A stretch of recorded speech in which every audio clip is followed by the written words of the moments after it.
नमस्ते दोस्तों, VM rule in speed YouTube channel पर आपका स्वागत है। अपने मन में जिस चीज का विचार करोगे वही चीज तुम्हें मिलना शुरू होगी। अगर पैसे के बारे में विचार करते हो तो आपके पास पैसा आना शुरू होगा। अगर आप अपने प्यार के बारे में विचार करोगे तो आपको आपका प्यार जल्द ही मिलेगा। गौतम बुद्ध के अनुसार हम वही बनते हैं जो हम सोचते हैं।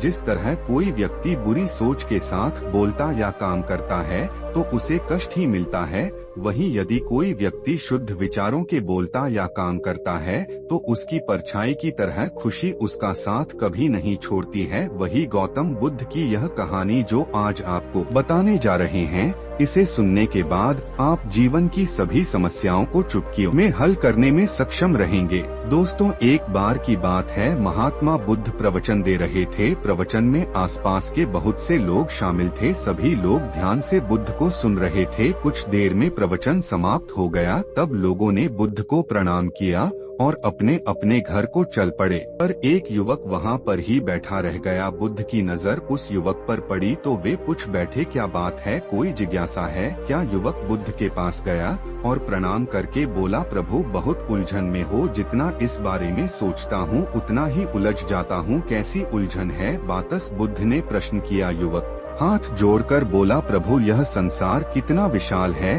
संसार में लाखों करोड़ों लोग निवास करते हैं, उनमें भी एक से बढ़कर एक विद्वान कलाकार योद्धा। ऐसे में उन सब के बीच में जैसे सामान्य प्राणी का क्या मूल्य है? युवक की बात सुनकर बुद्ध मुस्कुरा दिए। वे बोले, तुम्हारी जिज्ञासा का उत्तर मिल जाएगा, पर इसमें थोड़ा सा समय लगेगा। क्या तब तक मेरा एक छोटा सा काम कर सकते हो? प्रभु यह तो मेरे लिए गर्व का विषय है कि मैं आपके काम आ सकूं। युवक ने पुनः अपने हाथ जोड़ दिए और कहा, आप आदेश करें। रघुवध ने युवक को एक चमकीला पत्थर देते हुए कहा, तुम्हें इस पत्थर का मूल्य पता करना है, पर ध्यान रहे इसे बेचना नहीं है, सिर्फ इसका मूल्य पता करना है। जैसी आज्ञा प्रभु। ऐसा कहते हुए युवक ने बुद्ध से वह पत्थर ले लिया। उसने एक बार फिर से उन्हें प्रणाम किया और बाजार की ओर चल पड़ा। बाजार वहाँ से ज्यादा दूर नहीं था। युवक थोड़ी देर में वहाँ पहुँच गया। वह सुबह का समय था, इसलिए बाजार अभी ठीक से लगा नहीं था। वहाँ पर एक का दुख का दुकानदार ही थे। युवक ने जिज्ञासावश इधर उधर नजर दौड़ाई। उसे एक पेड़ के नीचे एक दुकानदार नजर आया। वह आम बेच रहा था। युवक उस दुकानदार के पास पहुंचा और उसे पत्थर दिखाते हुए बोला, क्या आप इस पत्थर की कीमत बता सकते हैं? दुकानदार एक चालाक व्यक्ति था। पत्थर की चमक देखकर वह समझ गया कि अवश्य ही यह कोई कीमती पत्थर है। वह बनावटी आवाज में बोला, देखने में तो कुछ खास नहीं लगता, पर मैं इसके बदले दशाम दे सकता हूँ। दुकानदार की बात सुनकर युवक को हल्का सा क्रोध आ गया। वह मन ही मन बताया, यह आदमी मुझे बेवकूफ समझता है। इतना सुंदर पत्थर और इसका मूल्य सिर्फ दशा, अवश्य ही यह झूठ बोल रहा है।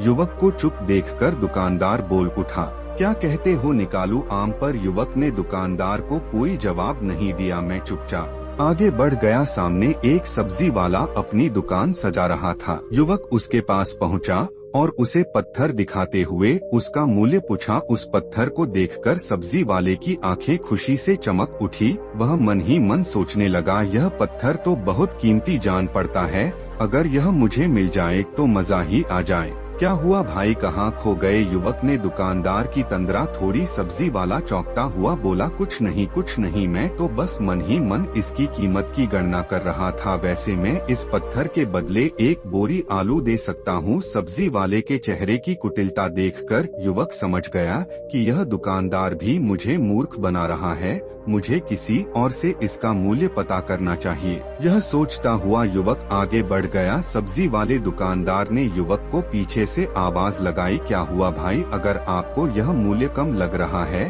तो बताएं तो सही, मैं इसे बढ़ा दूंगा। पर युवक ने उसकी बात पर ध्यान नहीं दिया। वह अब इधर उधर किसी ऐसे व्यक्ति को खोजने लगा जो जानकार हो और उस पत्थर की सही मूल्य बता सके। युवक को लग रहा था कि अवश्य ही यह कोई कीमती पत्थर है, शायद कोई जौहरी इसका सही मूल्य बता सके। यह सोचता हुआ युवक एक जौहरी की दुकान पर पहुंचा। जौहरी अपनी दुकान को अभी खोल ही रहा था। उसने युवक को अपनी दुकान की ओर आते हुए दूर से देख लिया था। साथ ही उसने युवक का हुलिया देखकर यह भी भांप लिया था कि यह कोई गरीब व्यक्ति है जो संभवत कोई गहना बेचने आया होगा। जौहरी ने हाथ जोड़कर युवक को नमस्कार किया और मुस्कुराकर पूछा, बताएं महोदय, मैं आपकी क्या सेवा कर सकता हूँ। युवक ने बुद्ध का दिया पत्थर अपनी हथेली पर रख दिया और बोला, इसका मूल्य पता करना था। पत्थर को देखते ही जौहरी पहचान गया कि यह बेशकीमती रूपी पत्थर है जो किस्मत वाले को मिलता है।